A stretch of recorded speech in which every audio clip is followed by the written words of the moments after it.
Újra itt vagyok a számítógépem előtt, és ma az Inkscape-el tintapacát fogok készíteni. Ehhez ezt a rajzolóeszközt választom, ránagyítunk a Ctrl és az egérgő segítségével a rajzlapra, és egyszerűen ezt a egyenes vonalas rajzolást választom, és egy csodálatos, egy ilyen csillagszerű alakzatot képezünk.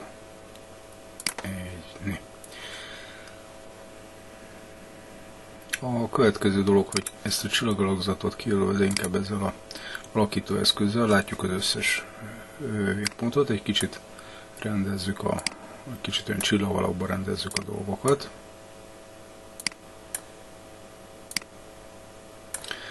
Tekintve, hogyha mondjuk ugye lepöttyentünk valamit az asztalra, akkor az nagyjából sugárirányba próbálja meg a központot elhagyni, tehát nagyjából kicsit olyan sugárirányba rendeztük a dolgokat. Ezután az összes végpontunkat kijelöljük, tehát így, és azt mondjuk, hogy az összes legyen ilyen szimmetrikus végpont, de nem akar. Ha rátesszük az egyikre, és a Shift gombot lenyomjuk, és az egeret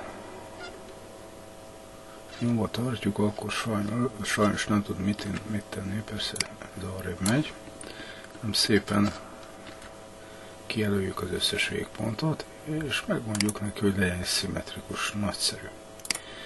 Már is kicsit jobban emlékeztet a pacára. Ezeket a görbítéseket kicsit tovább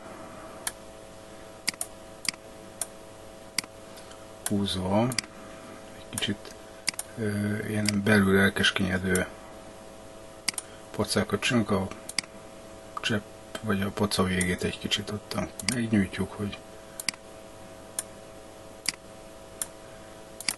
egy kicsit jobban hasonlítson a pacára. Biztos tud más szebb pacát is rajzolni.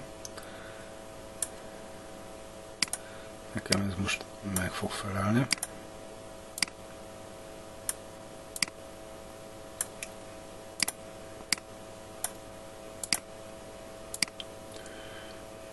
Hát, hogyha még van kedvünk, ezzel eljátszogathatunk. Nekem ez most egy megfelelő paca lett. Remélem mindenki másnak is tetszik. Rajzolunk még egy pár festékcseppet is, ami a pacán kívül esett.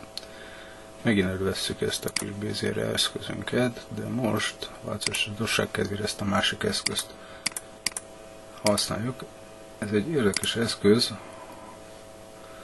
ahova rajzolunk vele azt a sokszögnek a belsejét megpróbálja kitölteni egy belülről egy ilyen kis valamilyen görbével, ami megpróbálja követni azt a dolgot, amit mi elkövettünk. Hát fogjuk rá, egy kicsit azért alakítsunk ezeken a pöttyökön, mert nem nagyon látszanak még ezek ilyen festékcseppeknek.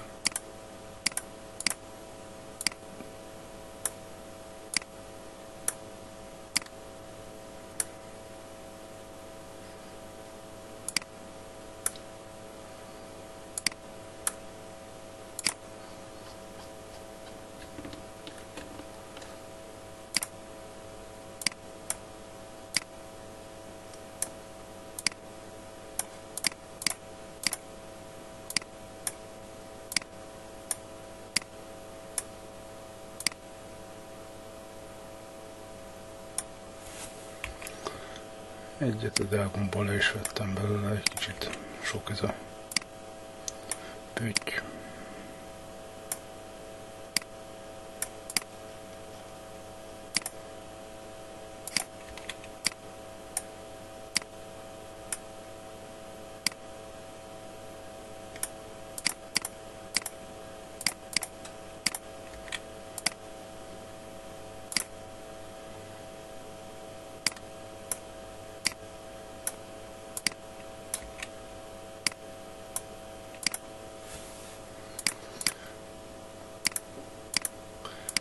Megfordítjuk, így sokkal érdekesebb talán. Ezt is egy kicsit irányba állítjuk.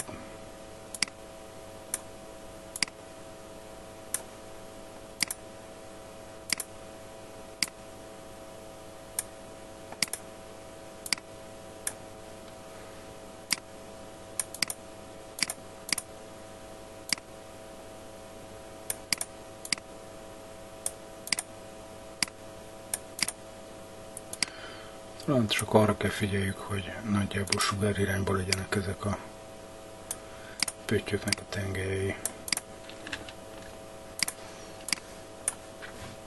Végül egy Ctrl-V-vel összevonjuk. A tintaszínű milyen legyen egy ilyen tintaszínű, és tulajdonképpen már kész is lenne a pöttyünk. Esetleg egy még sötétebbel, ezt ki kell jelöljük, így van, egy még sötétebb tintaszínnel egészen pötty kinézete van. Egy picit még fel is dobhatjuk ezt a pöttyünket.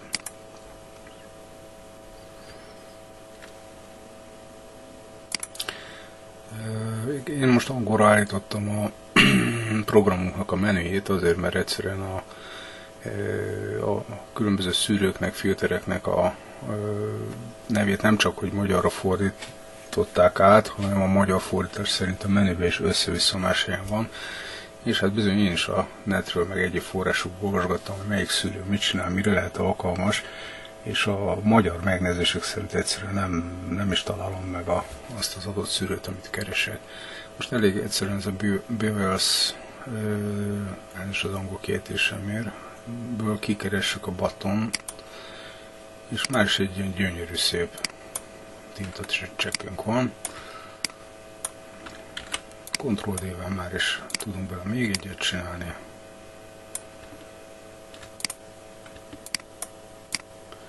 Esetleg át is méretezzük.